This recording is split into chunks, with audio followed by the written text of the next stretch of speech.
Pode passar. Pode.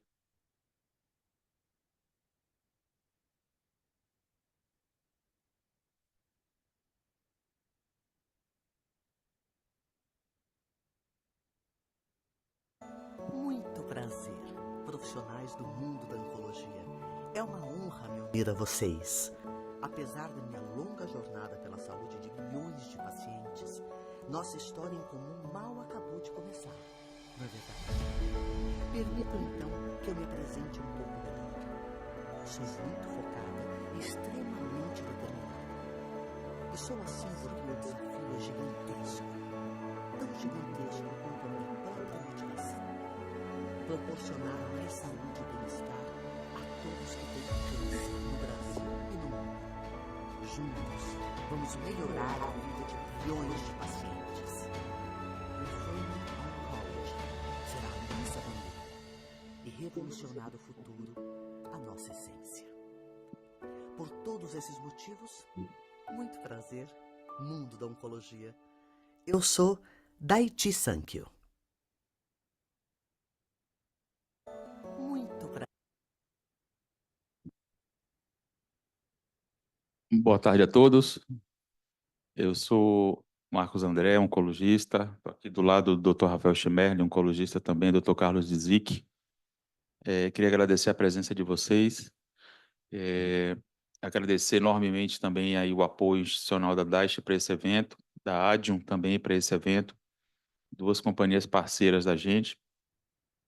A gente tem tido a felicidade de ter as empresas também nos ajudando na consecução, na realização desses eventos. Do ponto de vista educacional, científico, isso é extremamente importante, de grande valia, porque nos dá a chance de receber e acolher bem vocês nesses eventos e oferecer uma estrutura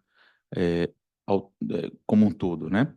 Então, a ideia do debate de hoje é a gente falar um pouquinho sobre, não vai ser nem mais aula, né? Como tem sido esses lanches clínicos que têm sido feitos, é mais um bate-papo, a gente conseguir trazer um pouco desses avanços que a oncologia tem proporcionado. E o tema de hoje é Oncologia do século XXI, os avanços nessas múltiplas áreas. São áreas muito importantes. Aqui a gente está falando de o fino da oncologia dos últimos anos. Então, é um domínio de conhecimento que todo oncologista hoje tem que ter se ele se presta a fazer um bom atendimento. Aqui são as inscrições da gente, né?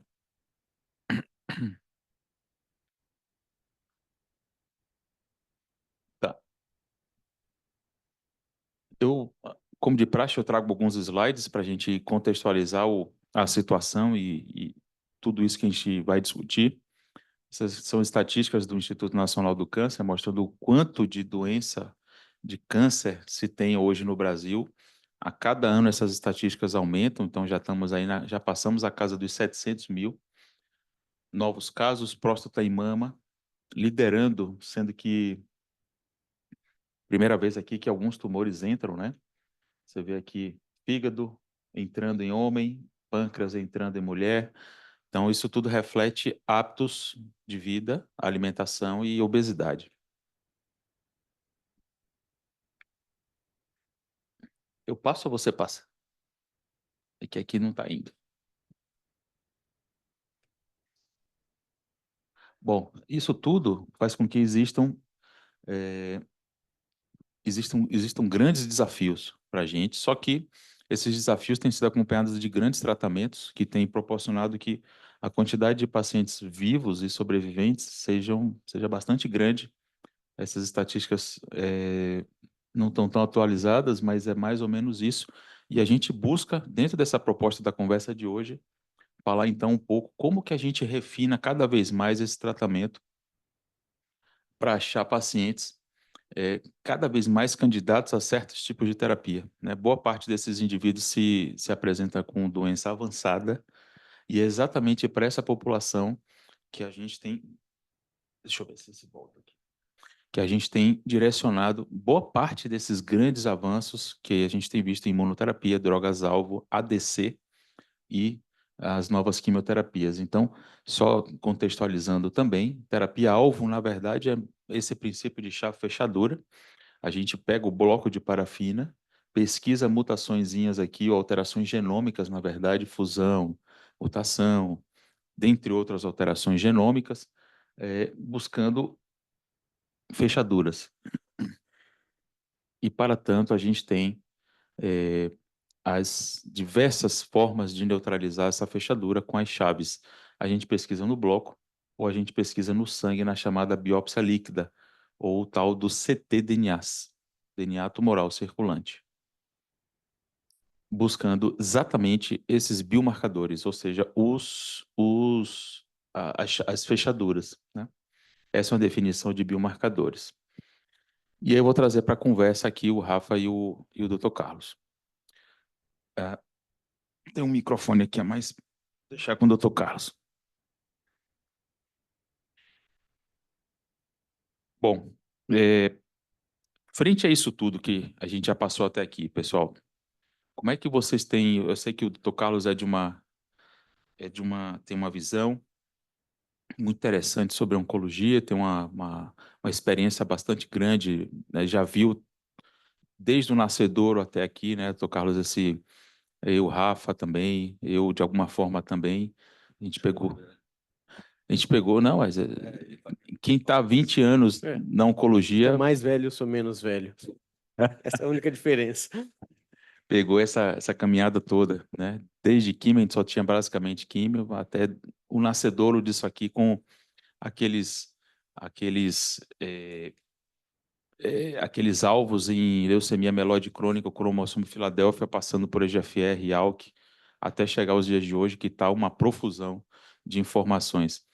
Como é que hoje, na prática de vocês estão encarando em melanoma, em sarcoma, em tumores uroteliais, vocês fazem bastante. Como é que é a visão de vocês e como que essas pesquisas todas dessas fechaduras, desses alvos e esses biomarcadores se enquadram, né, e se encaixam na rotina de vocês? Marcos, acho que para quem não está familiarizado, toda essa estratégia, a gente está falando primeiro terapia-alvo, certo? Essa estratégia vem da chamada frustração de nós não termos tratamentos que nós soubéssemos quem vai se beneficiar e quem não vai se beneficiar. Lá no passado, mais remoto, quando a gente só tinha, por exemplo, para câncer de mama, a definição de receptor estrogênico ou não, a gente entendeu que haveria pacientes que se beneficiariam de algum tratamento e outros não. E isso foi caminhando e foi sofisticando a ponto do que a gente chama hoje, quase que do ponto de vista de marketing, oncologia de precisão. O que ainda não é exatamente precisão, mas nós conseguimos, com o tempo, identificar características muito relacionadas, muito específicas para qual a gente tem tratamentos específicos. Então, uma coisa é nós identificarmos aqueles pacientes que têm um prognóstico melhor ou pior, por alterações genéticas, e aí isso, mesmo que não sejam genéticas, isso já é um biomarcador, mas alterações para as quais existam tratamentos específicos. A história começou ali na década de 2000, pouquinho antes talvez, com a Herceptin, com trastuzumab. Antes disso, na verdade, a gente tinha para leucemia mieloide crônica imatinib, e no cenário, e começou a se usar anticorpos para linfoma com rituximab. Então, isso no final da década de 90, começo de 2000, a gente começou a ver esse desenvolvimento. Carlos, alguma coisa além, não?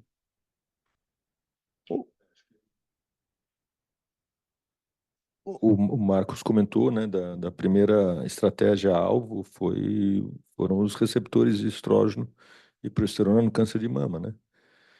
Que você tem tumores que tem, tumores que não tem, né? Então, nesse sentido, caracteriza um biomarcador, né? Acho que essa foi talvez O pioneiro da coisa. enfim, exato. Veio junto com a oncologia, né? De maneira geral, acho que fora isso Eu acho que é por aí. Hoje nós temos doenças para as quais a gente nem consegue discutir o tratamento sem ter essas informações, porque nós sabemos que para aquela característica tratamento X funciona e tratamento Y não funciona. Então, hoje a gente, já começa. O habitual é dizer que são doenças distintas, né? Elas têm o mesmo nome no começo da história, mas quando você vai no CPF do tumor, são doenças distintas. Em melanoma, tem o BRAF, né, Rafa, que se usa bastante para essa doença, não só a localizada, que se discute a adjuvância com inibidor de BRAF, mas também no cenário metastático, que é uma entrega muito importante para esses pacientes, né? E aí, para esses pacientes, Rafa, que tem a mutação do BRAF, como é que você divide entre esses que vão para os inibidores de BRAF e que vão para a imunoterapia, por exemplo, que é o próximo tópico que a gente vai discutir aqui? Então, aí a gente está indo para a década de 2010, né, quando começam a surgir a nova imunoterapia, imunoterapia moderna, que é o que a gente lida hoje, e terapia-alvo para melanoma, que foi algo que demorou em comparação com as outras doenças. Ah, o, no princípio, nós não tínhamos estudos que comparassem a doença, os tratamentos, então ficava um pouco da escolha do médico, o médico achava que aquele paciente tinha aquele jeito, ele achava que aquele benefício era mais importante que o outro, porque uma doença, um tratamento faz a doença reduzir mais rápido, mas dura menos, né? Quando você tem a mutação do BRAF, quando você não tem, não é uma alternativa, mas, de novo, para aquele paciente que tem a mutação, a gente sabia que imunoterapia funcionava, até que nós tivemos um grande estudo randomizado que, para pacientes que estão em boa condição, imunoterapia acaba sendo a primeira escolha, né? E a terapia-alvo fica para o resgate ou para aqueles pacientes muito graves de início. Tumores urológicos, a gente já vê uma limitação, né, doutor Carlos, em relação a câncer de pulmão, intestino, mama, tem poucas opções também. Os casos que chamam mais atenção é o FGFR em bexiga avançado, né, que isso é uma indicação de uma droga-alvo específica. Próstata tem os receptores androgênicos que são neutralizados com as modernas drogas, seja injeção, seja oral, né? Que aí também remonta lá para os anos, uns 40 anos atrás, 50 anos atrás, próximo ali das estratégias de inibição de estrogênio e progesterona em mama. E em rim, praticamente que a gente ainda não tem um alvo, né? No, drogas-alvo especificamente, aí talvez o bezutifan, anti-RIF2, assim, coisa muito específica para linhas mais subsequentes, né? Mas, como um panorama geral, seu racional, seu mindset de ação, estou diante em tumores urológicos, o que mais que o senhor elenca?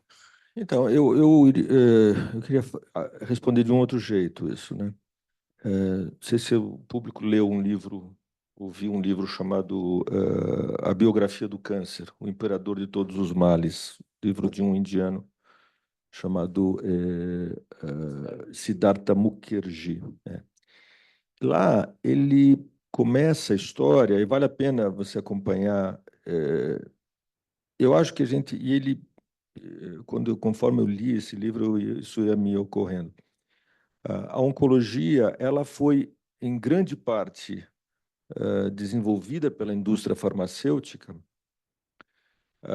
mas em grande parte limitada inicialmente pela indústria farmacêutica. O que eu quero dizer com isso? A indústria farmacêutica, ela embarca, ou ela começou durante muito tempo e seguiu durante muito tempo com o que eu chamaria dos chamados desfechos de curto prazo. São as taxas de resposta. Tá certo? O exemplo mais claro foram o uso dos... Isso é por isso que eu me eu me remeto a esse livro, o estudo de drogas que inibiam a síntese de proteínas, os chamados antimetabólicos, o 5-fluoruracil, por exemplo, né? Ou então a mercaptopurina, no caso das leucemias, onde as crianças entravam em remissão, mas morriam de câncer. mas entravam em remissão.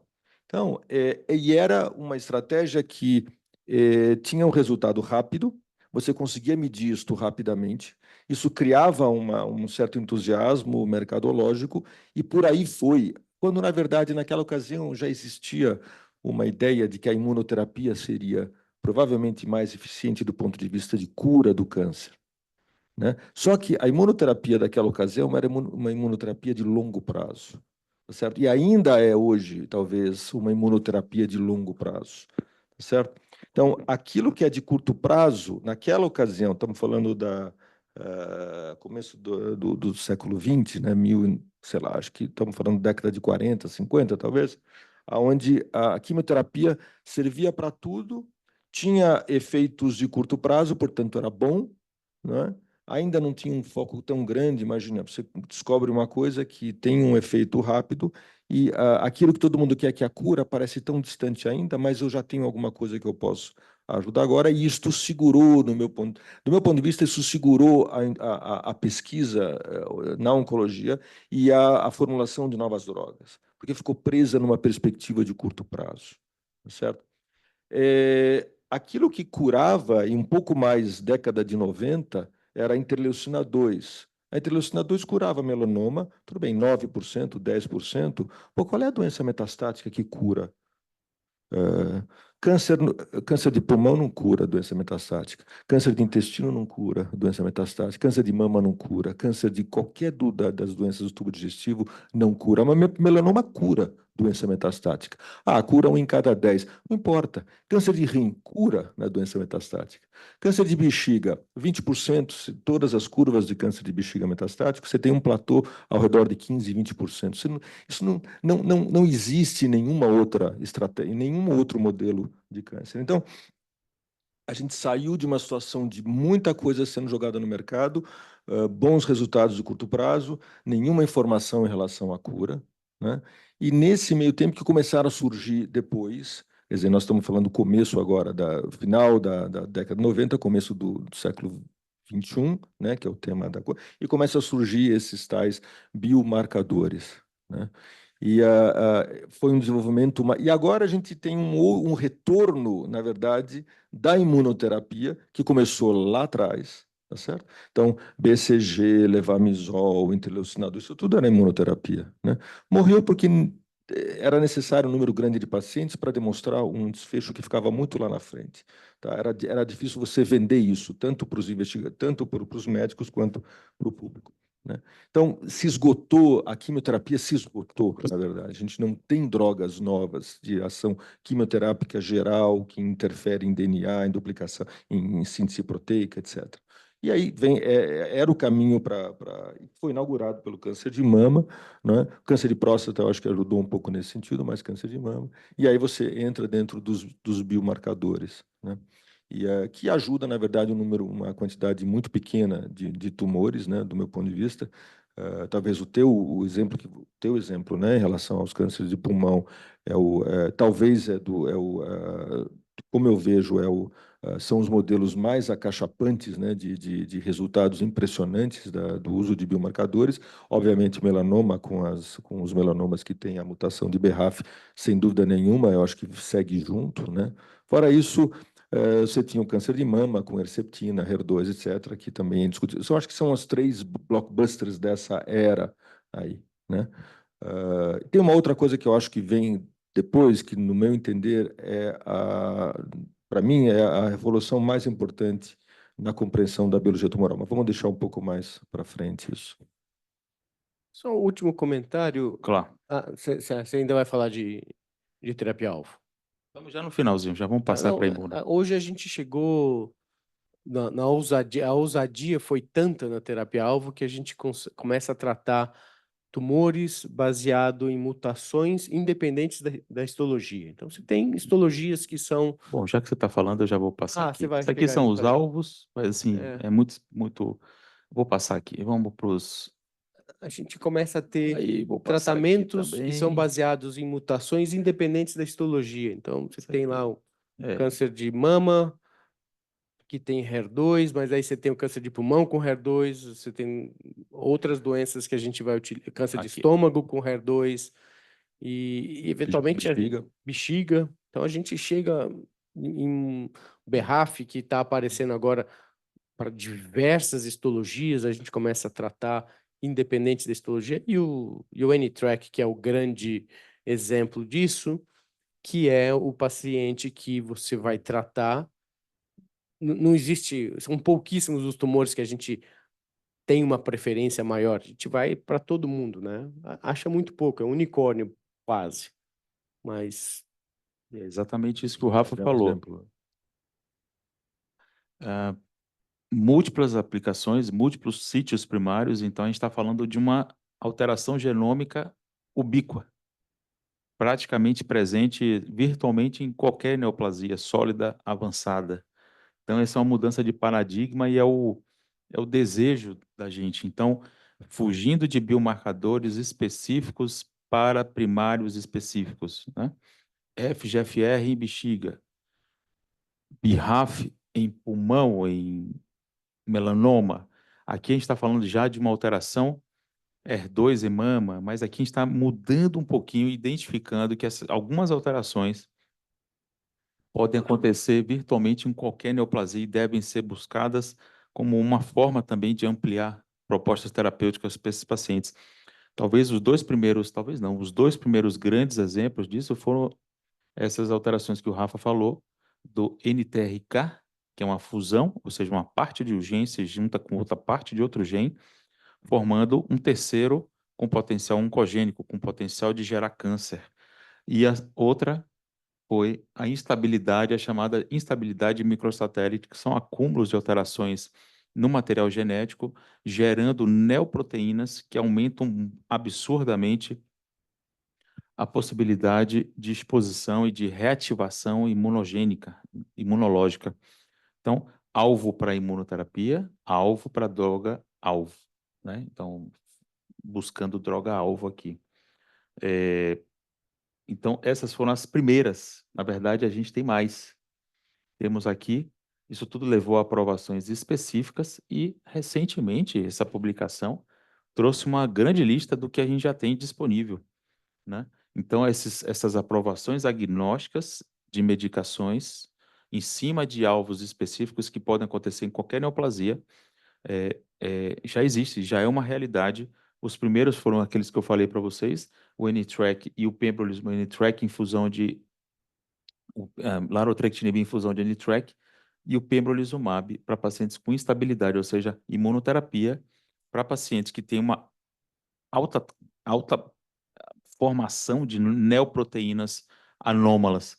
E só que depois disso vieram outras, né? Isso tudo a gente está falando de 2017, o N-Track foi em 2018, e aí depois veio aqui o entrectinib, o pembrolizumab em outras, em pacientes com alta carga de mutações tumorais, o dabrafenib, que o Raba falou para BRAF, o selpercatinib para RET, e recentemente o HER2 também chegou, e esse HER2 produziu respostas muito importantes, muito interessantes para um monte de tipo de neoplasia, sendo identificado aqui a alteração em HER2 e dando-se essa medicação trastuzumab deruxtecan para uma indicação agnóstica.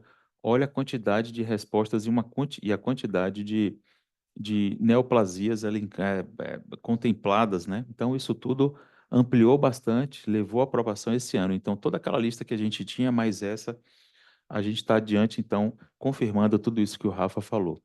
Querem comentar alguma coisa?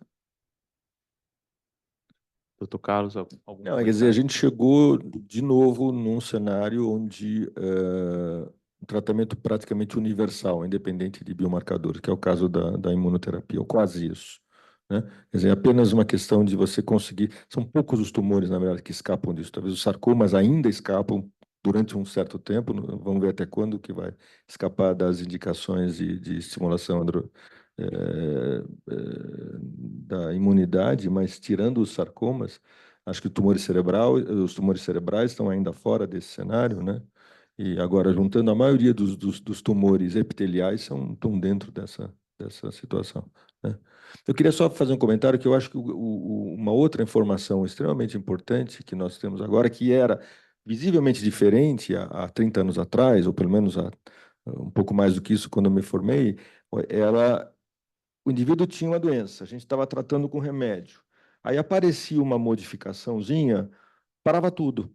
A gente parava, a gente declarava que aquilo era uma resistência ao tratamento, e aí o paciente ficava sem nenhum tratamento, ou tinha eventualmente uma segunda linha de tratamento, ou tinha um estudo clínico que podia fazer parte.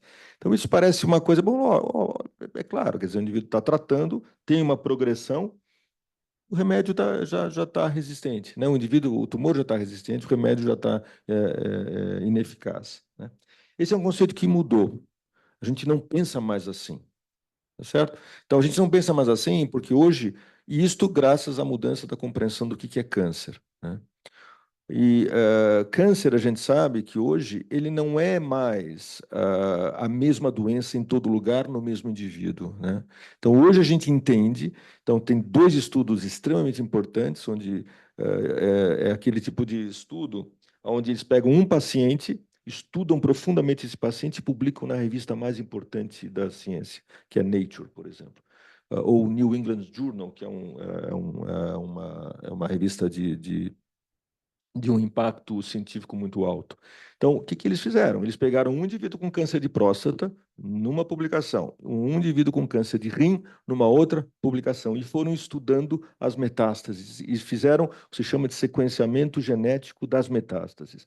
E aí, o que eles descobriram? Que tinham metástases que não compartilhavam as mesmas, elas não eram parecidas entre si, e algumas delas não eram mais parecidas com o tumor inicial, tá certo? Então, nessa jornada da doença que nasce em algum local e se dissemina, se construiu como que uma árvore filogenética, onde eu tenho um tumor inicial, tenho uma metástase, e aí foi introduzido um outro conceito que na época, há 30 anos atrás, a gente achava que não existia.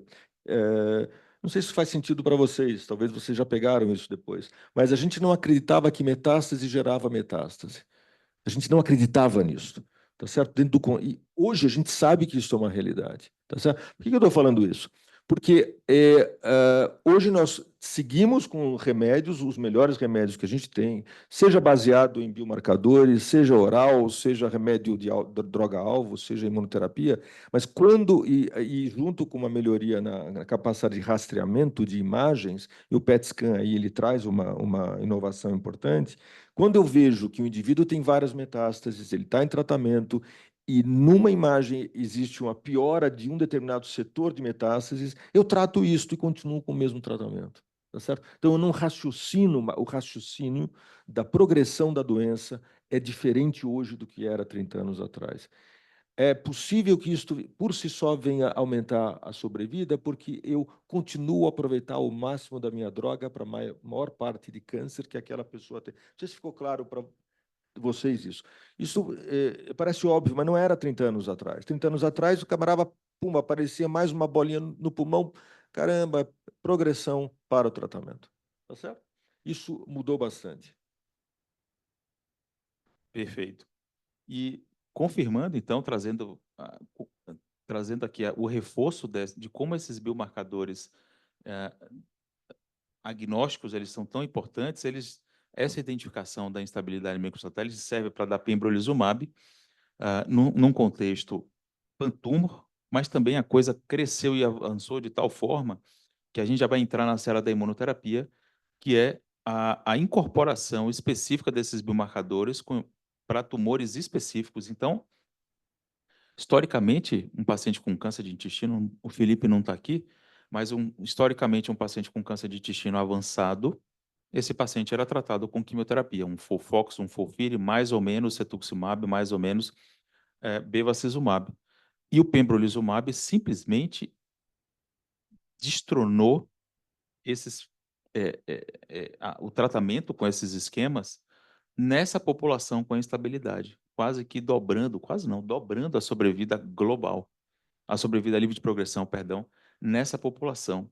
Então, para vocês verem como a seleção por biomarcador é importante e como que a coisa está avançando de forma rápida, célere, fazendo com que a incorporação desses biomarcadores, terapias-alvo e terapias direcionadas nesse contexto da oncologia de precisão faça sentido. E hoje fazer oncologia sem esse conhecimento deixa a prática bastante deficitária.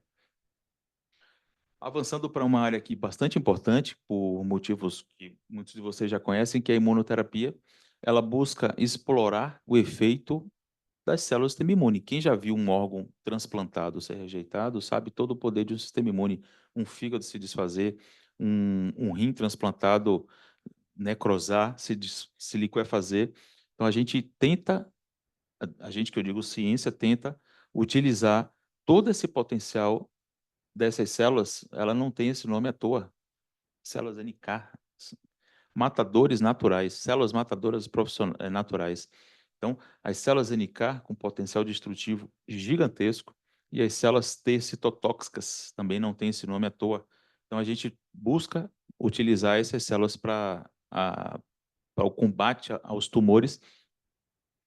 E é nesse contexto que se inserem essas células, principalmente as células T, os linfócitos T, dentro do contexto dessas duas moléculazinhas, o PD-1 e o PDL1, que muitos de vocês já ouviram falar.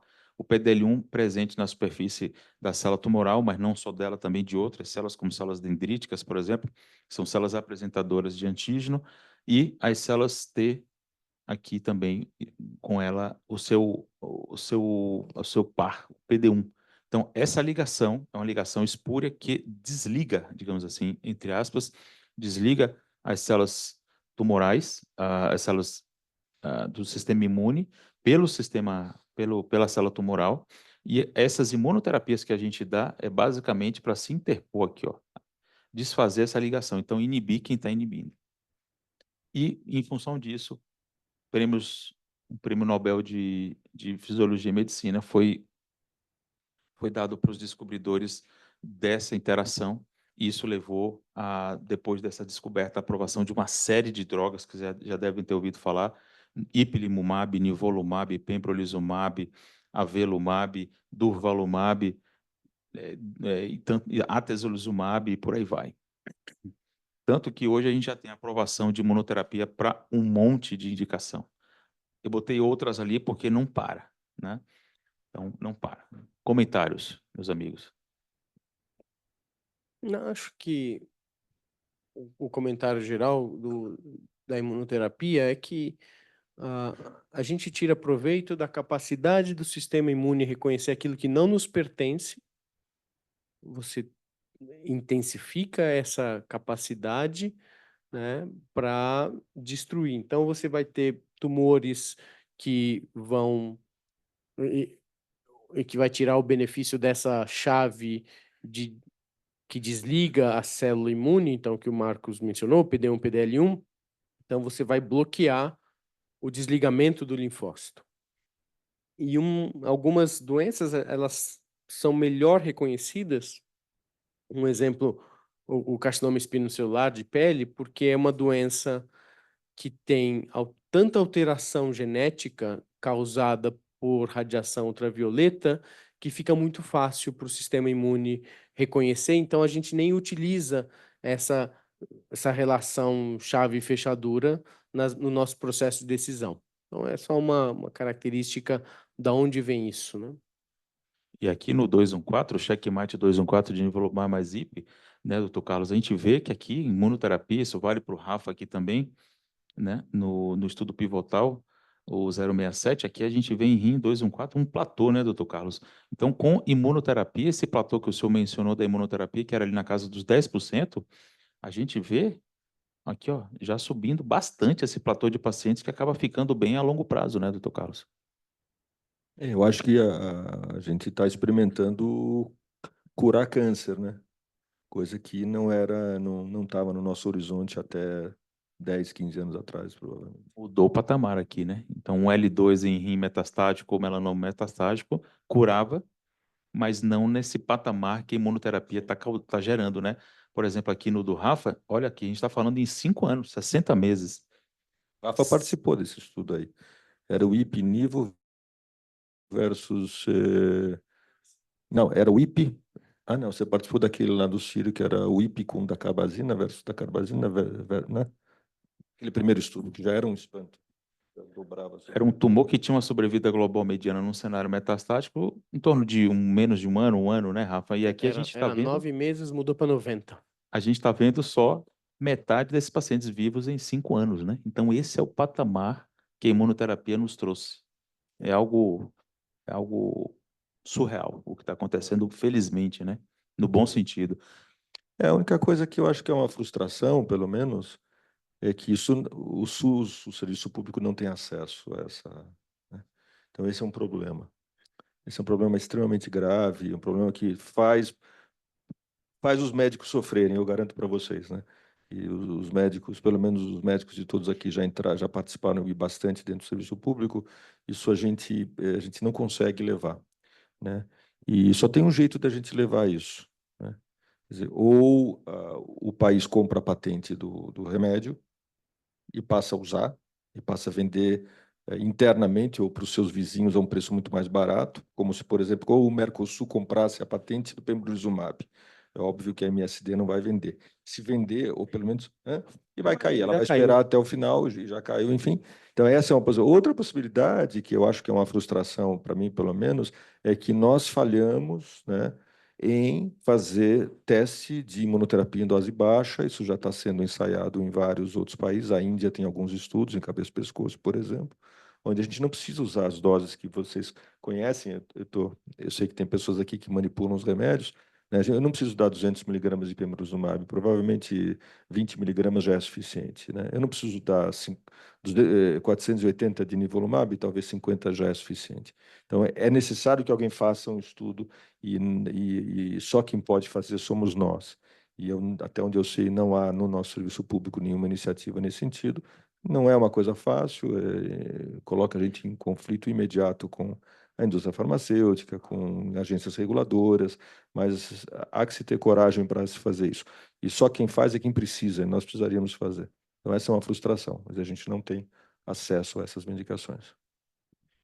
E aqui a gente une, então, essa questão do biomarcador com a imunoterapia, quando se seleciona por esse marcadorzinho que eu falei para você estar presente na sala tumoral, que é o PDL1. Então, pode ser pontos de corte de 1, 50.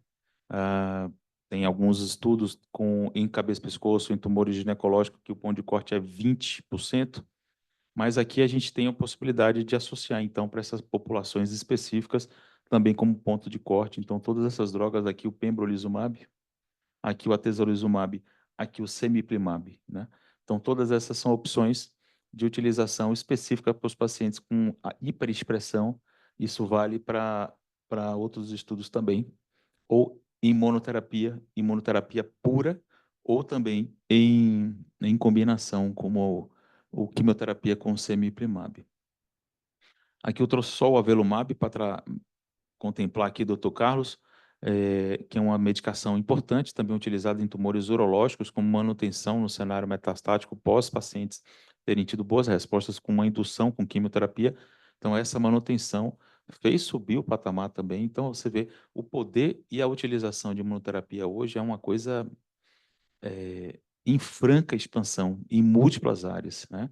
Tudo isso publicado em revistas muito fortes, New England, o Thomas Powles, um cara incrível, publica bastante coisa importante. Volta só um pouquinho a imagem, só para eu mostrar uma coisa para quem talvez não está tão acostumado a ver essas imagens.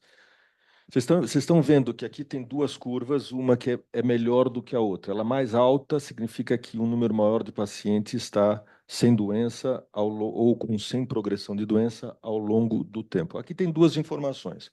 Primeira é que uma droga é melhor do que a outra. A segunda informação que traz aqui é que se eu tenho essa droga, é melhor usar antes e não depois. Porque grande parte desses indivíduos aqui nessa curva ruim, ou pior, não é tão ruim assim, né? Mas pior, receberam medicação. Falharam o que é que estavam fazendo e na falha passaram a receber, em grande parte passou a receber a medicação do primeiro grupo. E mesmo assim não foi suficiente para, depois de 36 ou 38 ou 40 meses, as curvas se parecerem. Entendem isso? Então, são duas informações, que uma droga é melhor do que a outra e que se eu tenho essa droga, é melhor usar antes e não esperar a doença piorar para depois usar. Tá? E isso é um padrão que se repete em vários estudos aqui. Ótimo ponto. E aí a gente entra numa terceira categoria de tratamentos barra drogas muito importantes, que são os chamados ADCs. É uma sigla de Antibody Drug Conjugate, conjugados drogas anticorpos. Por que que é esse nomezinho? Porque é um anticorpo, como se fosse um cavalo de Troia, um anticorpo, e dentro, incrustado nele, existe um payload, ou seja, uma carga quimioterápica. Ou seja, é um verdadeiro, uma verdadeira tropa de choque, uma tropa de elite, porque ele É, direciona é o míssil teleguiado. totalmente, totalmente. Por quê? Como é que é o mecanismo dele em vivo? O anticorpo, como todo anticorpo, reconhece um receptor específico presente na superfície da célula e pode ser qualquer um desses aqui, Nectin, TROP2, ER2. Então vamos pegar aqui, vamos supor que seja o ER2 aqui presente na superfície de uma célula. E a gente observa que esse míssil teleguiado reconhece, ele é internalizado, é feita uma vesícula, né, um bolsão aqui dentro, bolsão bem científico, né? Então é feito aqui dentro de uma vesícula intracitoplasmática. Essa carga quimioterápica é jogada no coração da célula. Ou seja, a eficácia dessa terapia e a engenhosidade disso é uma coisa que realmente salta aos olhos. Quem quiser depois se aprofundar, esse é um artigo muito legal que saiu na Nature Review Clinical Oncology. Não é tão recente, de 2021, mas traz muita informação. Então, esse é um panorama histórico de todas essas drogas conjugadas a anticorpos, né? Então, a gente vê vários alvos, várias drogas e várias aprovações. Até o momento já foram aproximadamente 7, e isso está em franca expansão, franca expansão. A mais recente, como eu falei para vocês, foi do trastuzumab deruxtecan, direcionado para os indivíduos com hiperexpressão da proteína HER2, e a gente observa aqui só alguns exemplos, né? Tem isso, essas aprovações para mama, essas aprovações para bexiga, essas aprovações para linfoma, para os pantumos, os tumores agnósticos, e aqui a gente vê, por exemplo, olha a quantidade de pacientes respondendo a essa terapia aqui específica. Esse é o enfortumab vedotin, direcionado especificamente aqui do Rosenberg. Olha, todo mundo que está para baixo respondeu. Todo mundo que está para baixo teve redução tumoral. Então, e olha que interessante, né, pessoal? Queria o comentário de vocês nisso. Olha como a gente já está juntando duas estratégias, ADC mais imunoterapia. Doutor Carlos. Isso aí. Esse é o primeiro estudo do estudo de fase 2 em câncer de bexiga, né? Exato. Antes Esse da foi o terceiro publicação ano. na. Isso. Porque, quer dizer, aqui é interessante, né? Porque o que o Marcos está comentando esse Infortumab ele é uma quimioterapia, só que uma quimioterapia direcionada, né? E o pembrolizumab ele é uma imunoterapia. E a gente sabe que existe uma coisa ajuda a outra, né? A quimioterapia ajuda a ação da imunoterapia. A radioterapia ajuda a ação da imunoterapia, né? Porque cada vez que seja a radioterapia, seja uma boa quimioterapia, destrói um tumor, faz o que se chama citotoxicidade, ou seja, toxicidade na célula tumoral, essa célula ela se desfaz no ambiente orgânico nosso e pedacinhos dela se tornam visíveis, mais visíveis do que antes ao sistema imunológico, que está sendo administrado concomitantemente e portanto, pode agir melhor. Então, essa é uma associação de muito brilho mesmo, né? E que está mudando e vai mudar. O problema é que é caro para Juchu, mas E aqui a gente vê, então, a primeira terapia para tumores hematológicos, no linfoma, o genituzumab ozogamicin, trastuzumab deruxtecan, o enfortumab vedotin que a gente falou, o trastuzumab entancina, o TDM, famoso TDM1 para câncer de mama, o sacituzumab govitecan para câncer de bexiga, câncer de mama, triplo negativo. Então a gente tem um belo caminho aí. Aqui vocês veem sacituzumab para tumores uroteliais, né? Tumores de bexiga e uroteliais, né? E uma outra coisa que tem se tornado extremamente complexo é a complicação no nome dos remédios. A gente vai, né? Cada vez mais difícil falar essas medicações. Esse é um comentário à parte. Vocês observem, ó, repetidamente, ó, olha as curvas, a quantidade de pacientes em resposta, tudo isso chama muito atenção com essa nova classe de drogas. Comentários finais de ADCs, pessoal, nos últimos 7 minutinhos aí da nossa conversa, só para a gente passar para as drogas quimioterápicas, que também têm seus... Né? É, Não, vamos, acho que nenhum, já nenhum estamos caminhando para o comentário já. fim. Acho que nenhum comentário. Bom, por fim aqui, pessoal, tudo isso que o Dr. Carlos falou, o Rafa falou, eu acho que quimioterapia fez parte da minha formação, há 20 anos atrás, a do Rafa, um pouquinho. O Rafa não, o Rafa não. 10 Rafa, anos. Dr. Carlos já se entregou 30 anos, então tá ali. O Rafa. Eu tenho 5 anos. Ok. Então, não, é quase que não existe mais forma da gente anular e combater as células. A gente já foi no DNA, a gente já foi no RNA, já fomos nas proteínas, já fomos nas enzimas, outras enzimas, na formação do microtúbulo.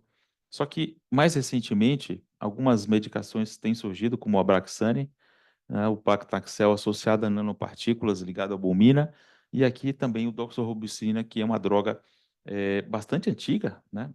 Todos nós usamos muito isso em múltiplos tumores, mais em mama, e agora ele é associado, envelopado com com a formação lipídica e aí dura mais e tem penetração melhor na célula. Então tem essas categorizações, essas especificidades.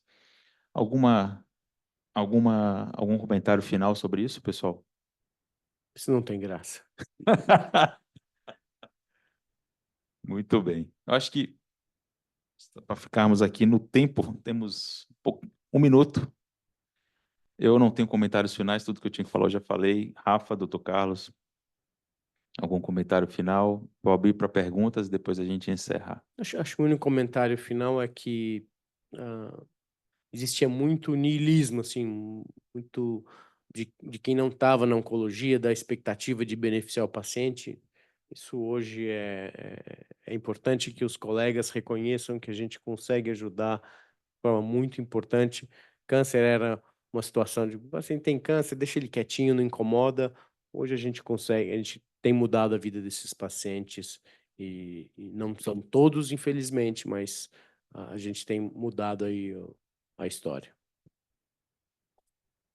Perguntas, pessoal? Muito bem. Sem perguntas, queria agradecer muito ao Rafael Schmerling, Dr. Carlos Zick, agradecer a todos pela presença, agradecer ao pessoal aqui do apoio, que foi fundamental, a Bárbara, a presença de vocês abrilhantou esse momento, tá?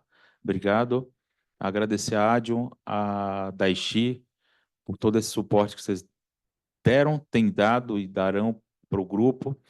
E vamos nos confraternizar ali fora com uma pequena comidinha ali, só para A finalizarmos. parte Obrigado. terrestre agora é a parte terrestre da conferência. Obrigado, gente. Até a próxima.